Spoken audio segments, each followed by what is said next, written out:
খ্রিস্টানদের ক্ষুদ্র সার্বভৌম রাষ্ট্র ভ্যাটিকানের কথা অনেকেরই জানা। মুসলিম ধর্মাবলম্বীদের নিয়ে এমনই এক মাইক্রো স্টেট বা ক্ষুদ্র রাষ্ট্রের আলোচনা চলছে। যদি তা সত্যি হয় তবে কেমন হবে সেই রাষ্ট্রের প্রকৃতি? বিস্তারিত জানাচ্ছেন ইমতিয়াজ আলম।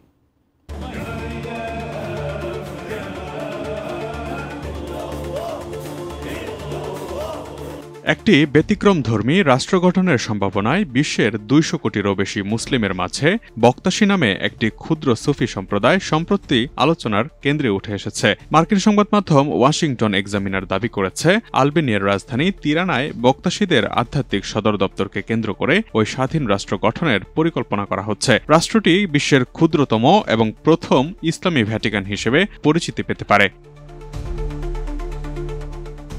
বক্তাশীরা মূলত একটি সুফি তরিকা, যাদের প্রতিষ্ঠাতা হাজি বক্তাশ বেলি। তিনি ছিলেন ত্রয়োদশ শতকের একজন সুফি সাধক। বক্তাশীদের ধর্মীয় বিশ্বাস শিয়া ইসলামের ছায়ায় গড়ে উঠলেও এতে খ্রিস্ট ধর্ম ও প্রাচীন আনাতোলীয় উপাদানের প্রভাব রয়েছে। বক্তাশীবাদের মূল বৈশিষ্ট্য হচ্ছে ধর্মীয় সহনশীলতা, মানবতাবাদ এবং ধর্মীয় আনুষ্ঠানিকতা বা শরিয়ার প্রতি শৈথিল্য।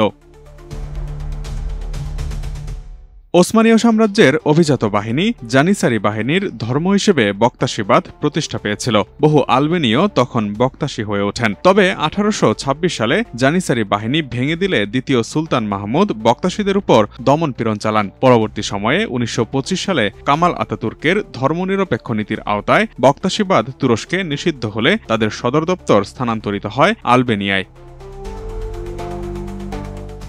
দ্বিতীয় বিশ্বযুদ্ধের পর আলবেনিয়ার কমিউনিস্ট শাসনামলে দেশটিতে সকল ধর্ম নিষিদ্ধ হলে বক্তাশীরা আবার পরিচয় লুকিয়ে গোপনে টিকে থাকে। 1990-এর দশকে সমাজতন্ত্রের পতনের পর বক্তাশীবাদ নতুন করে জনসমক্ষে আবির্ভূত হয়।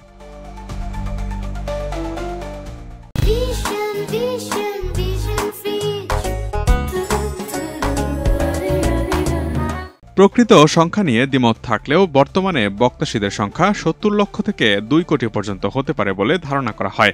আলবেনিয়ায় বক্তাশীরা সংখ্যালঘু হলেও তারা ধর্মীয় সহনশীলতার প্রতীক হিসেবে সমাদৃত। তাদের বর্তমান ধর্মীয় নেতা বাবা মন্ডি দাবি করেন, আলবেনিয়ার অর্ধেক মানুষই বক্তাশী। বক্তাশীদের সামাজিক দৃষ্টিভঙ্গি অত্যন্ত উদার। বক্তাশীরা মদ্যপানকে নিষিদ্ধ করে না, তারা সহিংসতার বিরোধী এবং রাজনীতি থেকে দূরে থাকতে চায়। অন্য ধর্মের প্রতিও তারা শ্রদ্ধাশীল মনোভাব দেখায়।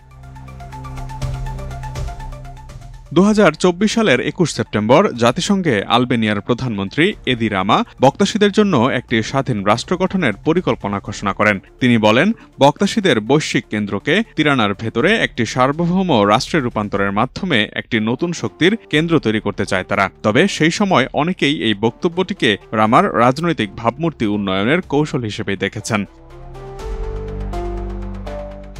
ফ্রান্স 24-এ প্রকাশিত বার্তা সংস্থা AFP-কে দেয়া এক সাক্ষাৎকারে বক্তাশীদের বর্তমান ধর্মগুরু বাবা মন্ডি বলেছেন, তাদের দেশটি হবে একটি আধ্যাত্মিকতা চর্চার ক্ষুদ্র দেশ, কিন্তু তাতে থাকবে এক বৃহৎ হৃদয়। দেশটিতে থাকবে না কোনো পুলিশ, কোনো আর্মি, দিতে হবে না কোনো ট্যাক্সও।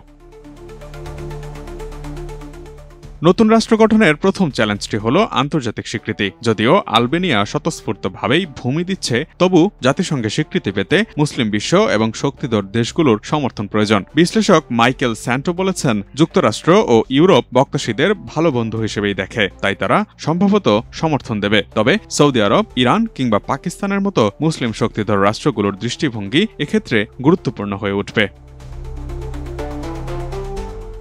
এক্ষেত্রে তুরস্কের ভূমিকাও অনিশ্চিত। দেশটির প্রেসিডেন্ট এরদোয়ান সুন্নি মতাবলম্বী হলেও তিনি তুরস্কে বক্তাশীদের প্রতি কিছুটা সহানুভূতিশীলতা দেখিয়েছেন। তবে দেশটির অভ্যন্তরীণ রাজনীতিতে বক্তাশীদের সঙ্গে সংশ্লিষ্ট আলেভিদের প্রতি বৈরিতার নজর রয়েছে। স্বীকৃতি পেলেই বক্তাশী রাষ্ট্র কেবল ধর্মীয় নয়, মানবিক ও আন্তর্জাতিক বিষয়েও ভূমিকা রাখতে পারে। বিশেষজ্ঞদের মতে এটি ধর্মীয় সহনশীলতার একটি প্রতীক হয়ে উঠতে পারে এবং নিপীড়িত গোষ্ঠীর হয়ে আন্তর্জাতিক আদালতে কথা বলারও সুযোগ পেতে পারে।